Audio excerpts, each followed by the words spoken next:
사람은 누구나 철들게 되면서부터 물어야 하는 문제가 있어요. 앞으로 내가 무엇을 위해서 어떻게 살아야 하는가? 그런 물음을 가져야 합니다.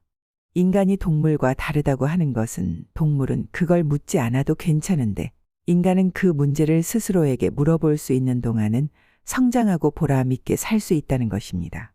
나는 지금 나이가 많은 편이지만 새해가 되면 금년에는 어떤 일을 위해서 어떻게 살아야겠는가? 그런 생각을 합니다. 그렇기 때문에 내 인생이 연장되는 겁니다. 학생 때는 어떤 학생이 될까? 직장에 가서는 또 어떤 직장 생활을 할까?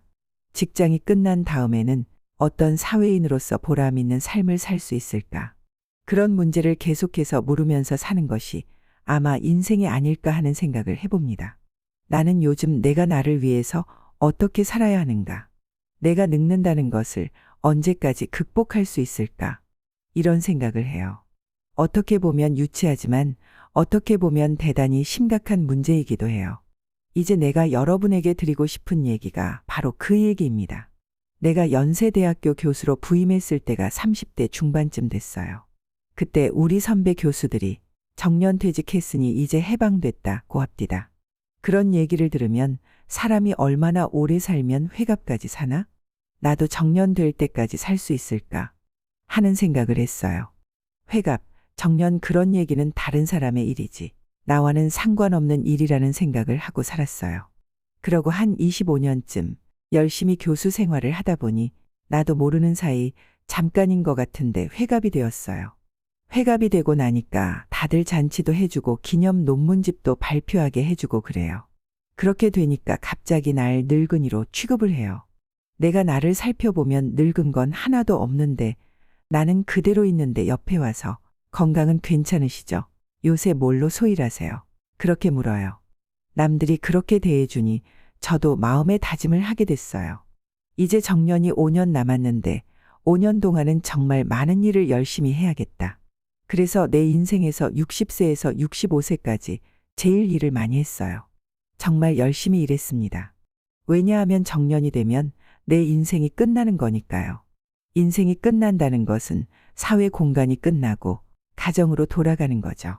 가정이라는 좁은 생활 공간에 있다가 공동묘지로 가면 끝나는 것이 인생이니까요.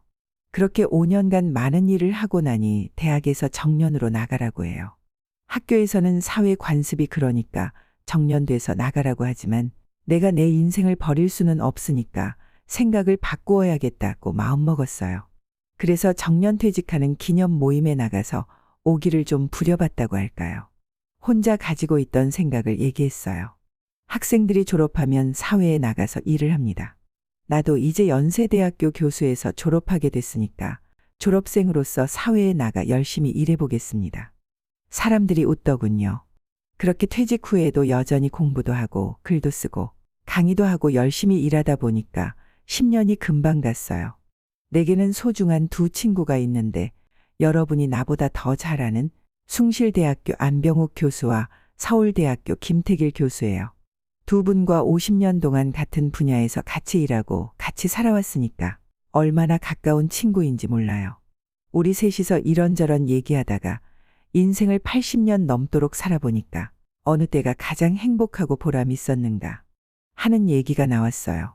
예를 들면 계란에는 노른자가 있어서 병아리도 나오고 계란 구실을 하는데 우리 인생을 놓고 볼 때 계란의 노른자처럼 행복하고 보람 있고 알찬 황금기가 있었을 텐데 그때가 몇 살쯤이었을까? 그런 얘기가 나왔어요. 우리는 그래도 60세가 돼야 내 인생을 내가 사는 때가 오니까 인생의 황금기는 60세부터로 봐야겠다는 생각을 했어요. 60세는 내가 나를 믿을 수 있는 나이, 다른 사람을 따라가거나 믿고 사는 게 아니고 내가 나를 믿을 수 있는 나이라고 봤어요. 적어도 사회적으로 봤을 때 어른이 될 자격을 갖추고 존경받을 만한 인격을 갖추려고 하면 그래도 60세는 돼야겠다는 생각이었어요. 그런데 60세부터 시작해서 언제까지가 가장 행복하고 좋았는가? 황금기였다고 볼 수 있는가?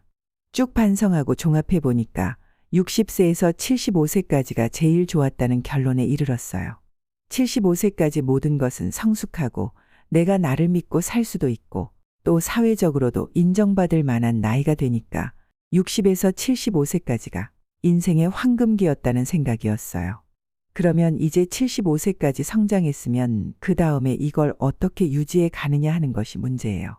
거기서 다시 내려오고 말면 내 인생의 끝이 올 테니까 얼마나 연장할 수 있는가가 중요해져요.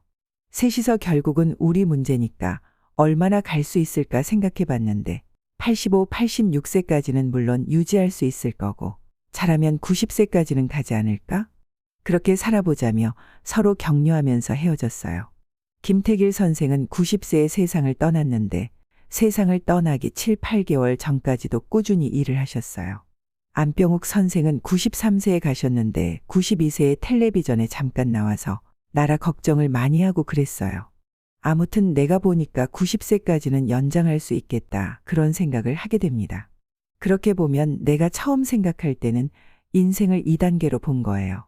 어려서부터 성장해서 30세까지는 넓게 보면 교육을 받는 기간이고 30에서 65세까지는 직장에서 일하는 기간이고 정년이 되면 내 인생이 끝난다고 생각했어요. 그런데 그게 아니고요. 30세까지는 교육을 받는 기간이었다고 봐도 좋고요. 65세까지는 직장에서 사회인으로서 일하는 기간이고요. 그렇다면 65세부터 90세까지는 어떻게 살았는가? 사회인으로 다시 태어나서 사회 속에서 내가 어떤 의미와 보람을 느끼면서 사는가? 그 기간이 추가된 거예요. 내가 살아보니까 인생은 2단계가 아니라 3단계로 살아야겠다는 생각입니다. 인생을 사과나무에 비유한다면 사과나무가 크게 잘 자라게 되면 제일 좋은 때는 언제일까요? 열매를 맺을 때가 가장 소중한 때예요. 그렇게 본다면 인생의 열매를 맺는 3단계가 가장 보람있고 의미 있는 시기라고 생각하는 것이 지혜로운 판단인 것 같아요. 나 자신이 살아보니까 90세까지는 늙는 게 아니에요. 90세까지는 누구나 똑같이 일할 수 있어요. 우리 철학과에 정석혜 교수가 있었는데 그분이 92세인가 93세쯤 되었을 때예요. 내가 그분을 모시고 어딘가 가고 있었어요. 차 안에서 심심하시니까 한참 가다가 나보고 이렇게 물어보셨어요. 가만히 있자. 김 교수가 지금 연세가 어떻게 됐더라? 76세입니다. 그랬더니 아무 말씀도 없이 한참 있다가 혼자 하신 말씀이 뭔지 아세요? 좋은 나이올시다. 그 이야기에 뭐가 깔려 있는 거 아니? 나도 76세 때쯤에는 정말 좋았는데 그 나이가 다 지나갔구나 하는 후회가 약간 섞여 있는 거예요. 그런 소리를 들으면서 이 다음에 내가 90세가 넘으면 그런 후회를 하지 않도록 인생을 3단계로 살아야겠다는 생각을 했었습니다.